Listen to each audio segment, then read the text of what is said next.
Hi, நான் உங்கள் Naveen Vigneshwar. Sometimes இல்லை மோஸ்ட் ஆஃப் த டைம்ஸ் நம்ம லைஃப்பை ஃப்யூச்சரிஸ்டிக்காக யோசிப்போங்கல்ல. நம்ம ரிலேஷன்ஷிப்பில் நம்ம சேருவோமா மாட்டோமா, ஒரு வருஷம் 2 வருஷம் கழிச்சு என்ன நடக்க போகுது, நம்மளோட ஹெல்த்தோட ஃப்யூச்சர் எப்படி இருக்க போகுது, நம்ம அப்பா அம்மா எப்படி இருக்க போகிறாங்க ஒரு 5 இயர்ஸ் கழிச்சு, ஒரு 10 இயர்ஸ் கழிச்சு நம்மளோட ஃபினான்ஷியல் சுச்சுவேஷன் எந்த மாதிரி இருக்கும், நம்மளோட லைஃப் எந்த மாதிரி இருக்கும், நம்மளோட மேரேஜ் லைஃப் எந்த மாதிரி இருக்கும், அது எப்படி இருக்கும், இது எப்படி இருக்குன்னு சொல்லிட்டு மோஸ்ட் ஆஃப் த டைம்ஸ் நம்ம ஃப்யூச்சரிஸ்டிக்காக யோசிச்சு பார்ப்போம். அண்ட் அதுவே நமக்கு கொஞ்சம் இன்செக்யூரிட்டிஸும் கொடுக்கும் இல்லைங்களா. ஒருவேளை நம்ம சேராமல் போயிடுவோமோ, ஒருவேளை நம்மக்கிட்ட காசு இல்லாமல் போயிடுமோ, ஒருவேளை நமக்கோ இல்லை நம்ம அப்பா அம்மாக்கோ ஏதாவது ஹெல்த் இஷ்யூஸ் வந்துடுமோ அப்படின்னு சொல்லிட்டு ஏதாவது ஃப்யூச்சரிஸ்டிக்காக யோசிச்சுட்டு ஒரே பண்ணிவிட்டு அது இப்படி நடந்துடுமோ, இது அப்படி நடந்துடுமோன்னு சொல்லிட்டு யோசிச்சுட்டு இல்லை ஃபீல் பண்ணிகிட்டு இருப்போம். கரெக்டுங்களா? ஸோ இந்த மாதிரி ரொம்ப ஃப்யூச்சரிஸ்டிக்காக யோசிக்காமல் இருக்க, இல்லை ஃப்யூச்சரிஸ்டிக்காக யோசித்தாலும் அதை பற்றி ஒரே பண்ணாமல் இருக்கிறதுக்கு, நம்மளோட ஃப்யூச்சர் குவாலிட்டியாக இருக்கிறதுக்கு நம்ம என்ன பண்ணுறது? One day at a time. ஆமாங்க, one day at a time அப்படிங்கிற அந்த ஃபிலாசபிங்கிற அளவுக்குலாம் சீன் இல்லைங்க. அந்த ஒரு விஷயத்த ஃபாலோ பண்ணாலே போதும். எஸ், லைஃப்பை ஒன் டே அட் அ டைமாக எடுத்துகிட்டு ரிலாக்ஸாக, அழகாக, பொறுமையாக, கேஷுவலாக, பியூட்டிஃபுல்லாக வாழ்ந்தாலே போதும். நம்மளோட ஃப்யூச்சர் ரொம்ப அழகாக இருக்கும், ரொம்ப பியூட்டிஃபுல்லாக இருக்கும். அண்ட் நம்ம இன்னைக்கு அந்த டாபிக் தான் பேசவும் போகிறோம். பட் டாபிக்குள்ளே போகிறதுக்கு முன்னாடி இதயத்தின் குரல் பற்றி ஒரு சின்ன நோட். ஆக்சுவலாக ஸோ இதயத்தின் குரல் நான் ஒரு 4.5 வருஷமாக பண்ணிகிட்ருக்கேன். க்ளோஸ் டு 4.5 இயர்ஸாக பண்ணிகிட்ருக்கேன். 165 எபிசோட்ஸுக்கு மேலே நான் பண்ணியிருக்கேன். நிறையா என்னோடய சண்டேஸ் அதுக்காக ஒதுக்கியிருக்கேன். அண்ட் ஆல்மோஸ்ட் ஒவ்வொரு எபிசோடும் பண்ணுறதுக்கு 6 மணி நேரத்துலேருந்து 8 மணி நேரங்கள் ஆகும். ஒரு சில எபிசோட்ஸ்லாம் 25 மணி நேரத்துலேருந்து 30 மணி நேரங்கள் கூட ஆகிருக்கு. பட் தமிழுக்கு பாட்காஸ்ட்ஸ் ரொம்ப புதுசு. அண்ட் யூடியூப் அளவுக்கு இங்கே பெரிய ஃபேமோ நேமோலாம் எனக்கு கிடையாது. அண்ட் மோரோவர் ஃபேமோ நேமோ எனக்கு பெரிய விஷயமாகவும் இருந்தது கிடையாது. பட் இதயத்தின் குரல் இன்னும் கொஞ்சம் பேருக்கு போய் ரீச் ஆனால், இது இன்னும் கொஞ்சம் பேருக்கு போய் சேர்ந்தால் நான் ரொம்ப சந்தோஷப்படுவேன். நான் போடுற எஃபர்ட்ஸ் இன்னும் கொஞ்சம் பேருக்கு போய் சேரணும்னு சொல்லிட்டு நான் ஆசைப்பட்றேன். அவ்வளோதான். ஸோ இதை கேட்டுட்டு இருக்க எல்லாருமே உங்களால் முடிஞ்சால் ஒரு 5 பேருக்கு இல்லை ஒரு 10 பேருக்கு இதயத்தின் குரல் ஷேர் பண்ணுங்கள். உங்களோட க்ளோஸ் ஃப்ரெண்ட்ஸ் எல்லாத்துக்குமே ஷேர் பண்ணுங்கள்.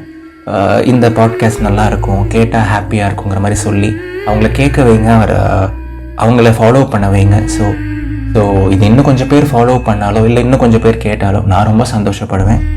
ஸோ ப்ளீஸ் எனக்காக இந்த ஹெல்ப் பண்ணுங்கள். உங்கள் எல்லாருக்கிட்டையும் இந்த ரெக்வஸ்ட்டை நான் மேக் பண்ணிக்கிறேன். சரிங்களா? அண்ட் வாங்க இன்றைக்கான டாபிக் உள்ளே போவோம்.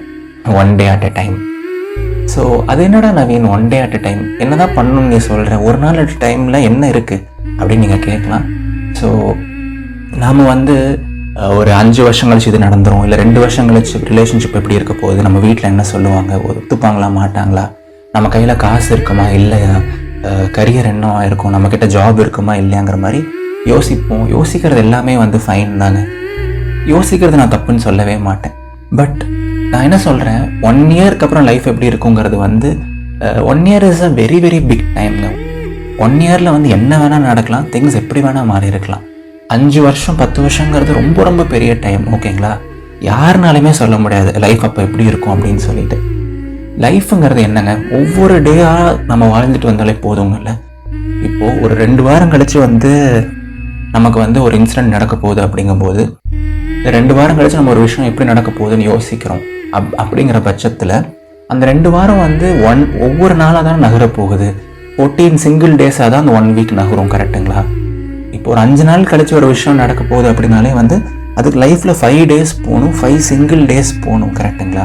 ஸோ ஒரு வருஷத்தில் 365 சிங்கிள் டேஸ் போகணும். 10 வருஷத்துக்கு 3650 சிங்கிள் டேஸ் போகணும். அந்த 3650 சிங்கிள் டேஸும் யார் கையில் இருக்குது? நம்ம கையில் தானே இருக்குது.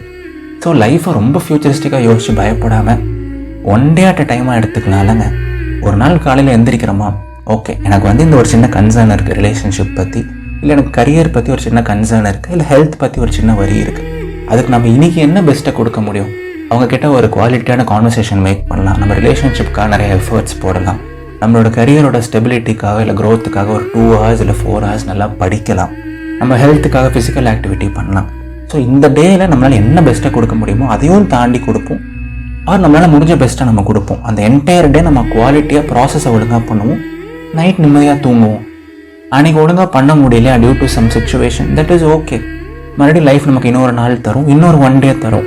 அடுத்த நாள் நிம்மதியாக தூங்கி எந்திரிப்போம். அந்த 1 டேல நம்மளால் முடிஞ்ச பெஸ்ட்டை கொடுப்போம். குவாலிட்டியாக எஃபர்ட்ஸ் நம்ம போடுவோம். தூங்குவோம், எந்திரிப்போம், அதுக்கடுத்து ஒரு 1 டே வரும். இந்த மாதிரி ஒரு 6 மாதம் ஒன் டேவாக லைஃப்பை எடுத்துக்கிட்டு குவாலிட்டியாக நம்ம ப்ராசஸை பண்ணால் நம்ம லைஃப் நல்லா இருக்குமா நல்லா இருக்காதா, நம்மளோட ரிலேஷன்ஷிப் குவாலிட்டியாக இருக்குமா இருக்காதா, நம்மளோட கரியரில் நம்ம அடுத்த ஃபேஸ்க்கு போயிருப்போமா மாட்டோமா, நீங்களே சொல்லுங்கள். உங்கள் மனசாட்சி ஒரு பதில் சொல்லியிருக்கோம்ல. ஸோ அவ்வளோதாங்க லைஃப், அவ்வளோதான். It is okay to think futuristically, but ரொம்ப யோசிக்கணும், ரொம்ப வரி பண்ணணும், ரொம்ப அப்சஸ்டாக இருக்கணும்லாம் அவசியம் இல்லைங்க. லைஃப்பை 1 டே அட் டைமாக எடுத்து ரிலாக்ஸாக பொறுமையாக அந்த அளவுக்கு நம்ம கையில் என்ன இருக்கோ நம்மளால என்ன பெஸ்ட்டை கொடுக்க முடியுமோ அதை நம்ம பண்ணாலே போதும். நம்மளோட லைஃப்பும் சரி, நம்மளோட ஃப்யூச்சரும் சரி ரொம்ப அழகாக இருக்கும், ரொம்ப பியூட்டிஃபுல்லாக இருக்கும். Remember, future is just a result of our actions today. நம்ம இன்னைக்கு என்ன பண்ணுறோமோ அதை பேஸ் பண்ணி தான் ஃப்யூச்சர் இருக்கே தவிர ஃப்யூச்சருங்கிறது வந்து ஒரு பெரிய மாயமோ மந்திரமோ கிடையாது. எல்லாமே நம்ம கையில் தான் இருக்குது, நம்ம லைஃப் நம்ம கையில் தான் இருக்குது. சரிங்களா? ஸோ ரொம்ப வரிடாக இருக்க வேண்டாம். அண்ட் ஒரு டஃப்பான ஃபேஸ் நம்ம கோத்ரூ பண்ணிகிட்டு இருக்கோம் அப்படிங்கும்போது கூட வந்து ஒரு டஃப்பான பிரேக்கப் நம்ம கோத்ரூ பண்ணிகிட்டு இருக்கோம் அப்படிங்கும்போது கூட வந்து 1 டே அட் டைம் அதை நம்ம கடந்து வருவோம். இந்த 1 டே அட் டைம் ஃபிலாசபி வந்து எதுக்கு வேணால் நீங்கள் அப்ளை பண்ணலாம். ஒரு ஹாப்பியான ஃபேஸ் நமக்கு வரப்போகுது அப்படின்னாலும் நம்ம லைஃப் 1 டே அட் டைமாக கடந்து போகலாம். அந்த ஹாப்பி ஃபேஸ்க்காக நம்ம வெயிட் பண்ணலாம். நம்ம காலேஜ் லைஃப் ரொம்ப கடுப்பாக போயிட்டுருக்கு, ஒரு மேம் நம்மளை போட்டு ரொம்ப கடுப்பேற்றுறாங்க, இந்த அசஸ்மெண்ட் இல்லை இந்த செமினார் எப்போ முடியும்னே தெரியல அப்படிங்கும்போது வந்து 1 டே அட் டைம் ஃபிலாசபி நீங்கள் அப்ளை பண்ணுங்கள். எப்படியும் இந்த 3 மாதம் டக்குன்னு ஓடிடும், இந்த செமஸ்டர் சீக்கிரம் முடிஞ்சிடும், இந்த ஒரு பேட் ரிலேஷன்ஷிப் முடிஞ்சிடும், இந்த ஹெல்த் இஷ்யூ முடிஞ்சிடும். நாம் எதை பற்றியும் ரொம்ப யோசிக்க வேணாம். ஓகேங்களா? காலைல எந்திரிக்கிறோம், சாப்பிட்றோம், நமக்கான வேலையை பண்ணுறோம், தூங்குறோம். நம்மளால முடிஞ்ச பெஸ்ட்டை நம்ம கொடுத்துட்டு தானே இருக்கோம். அதையும் தாண்டி திங்ஸ் இம்ப்ரூவ் ஆகலைன்னா அது நம்மளோட தப்பு இல்லைங்களே.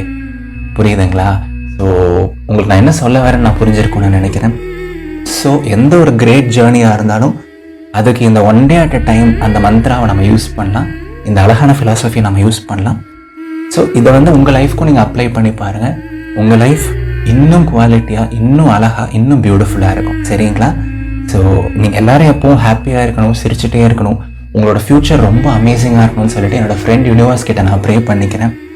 லைஃப் ரொம்ப ரொம்ப பியூட்டிஃபுல், லைஃப் ரொம்ப ரொம்ப அமேசிங், நீங்கள் எல்லாருமே ரொம்ப கிஃப்டட். சரிங்களா? So yes, keep believing in yourself and have a good smile on your face no matter what. And எப்பவுமே முழு மனசாக நம்புங்க, வாழ்க்கை ரொம்ப ரொம்ப அழகானது. மறந்துடாதீங்க, 1 டே அட் டைம். சரிங்களா? இது நவீன் விக்னேஸ்வரன், இதயத்தின் குரல். நன்றிகள் 1000. ஸோ நான் ஆல்ரெடி சொன்ன மாதிரி ஒவ்வொரு எபிசோடும் பண்ணுறதுக்கு நான் நிறைய எஃபர்ட்ஸ் போடுறேன். அண்ட் இது மூலமாக எனக்கு எந்த மானிட்டரி பெனிஃபிட்ஸும் கூட கிடையாது. சம்டைம்ஸ் நிறைய பேர் சிரிக்க வைக்கணுங்கிற ஒரு இன்டென்ஷன் இருக்கும்.